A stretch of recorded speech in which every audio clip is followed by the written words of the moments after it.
Once upon a time, in a cozy little town nestled between rolling green hills, lived a curious young girl named Lily. Lily wasn't like other kids. While they played tag or built forts, Lily's favorite game was she would lie on her back in the soft grass, her head full of wonder, imagining the fluffy white shapes as dragons, castles, and giant floating sheep.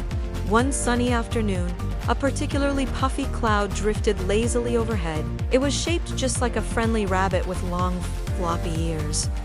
Lily giggled. "Hello, Mr. Rabbit Cloud," she whispered. To her utter astonishment, a soft, airy voice replied, "Hello there, little one. It's Nimbus actually, and you must be Lily."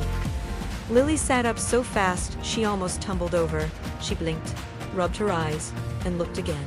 The cloud wobbled slightly, as if nodding.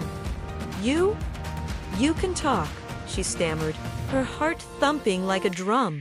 "Of course, I can talk," Nimbus boomed gently. "I've been watching you watch us for ages. You have the most wonderful imagination." Lily's eyes widened with excitement. A real talking cloud. This was better than any storybook. "Can you do other magical things?" she asked, her voice filled with awe. Nimbus chuckled, a sound like rustling leaves. "Oh, you have no idea.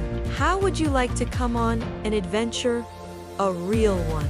Before Lily could even answer, a shimmering, swirling ladder of wind spiraled down from Nimbus, gently encircling her. She felt a strange, light sensation, like being lifted by 1,000 tiny bubbles. Her feet left the ground, and she floated upwards, laughing with delight. The world below grew smaller and smaller. Her house, a tiny dollhouse, the trees like little green broccoli. She landed softly on Nimbus, who felt surprisingly solid, like a giant, cool marshmallow. The view was breathtaking. The sky was a vast, endless ocean of blue, dotted with other clouds sailing by like majestic ships.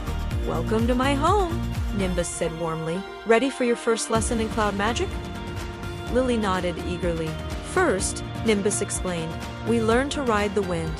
He showed her how to lean into the breeze, how to catch the currents that crisscrossed the sky like invisible rivers. They zipped past flocks of birds who chirped a friendly hello, and they danced with wispy cirrus clouds that tickled Lily's nose. It was like surfing on air, and Lily felt freer than she had ever felt before. Next, Nimbus taught her how to shapeshift. "Just think of something," he instructed, "and let the thought flow into me." Lily closed her eyes and pictured a magnificent dragon with shimmering scales and a long, winding tail. When she opened them, Nimbus had transformed. He was a glorious, white dragon, his form shifting and swirling with the wind. Lily squealed with joy and climbed onto his back, and together they soared through the sky, pretending to guard their cloud kingdom. As they flew, they met others. There were the grumpy storm clouds, rumbling in the distance with low rumbles of thunder. Nimbus steered clear of them. "Best not to bother old man Cumulonimbus," he whispered. "He's always in a sour mood."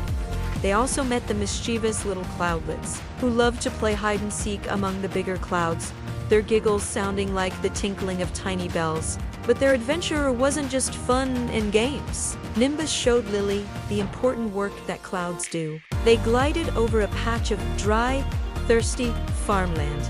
The plants were brown and droopy. "These flowers need a drink," Nimbus said softly. He drew in a deep breath, gathering moisture from the air. He grew darker and heavier. "Now, think gentle thoughts, Lily. Think of a soft spring shower."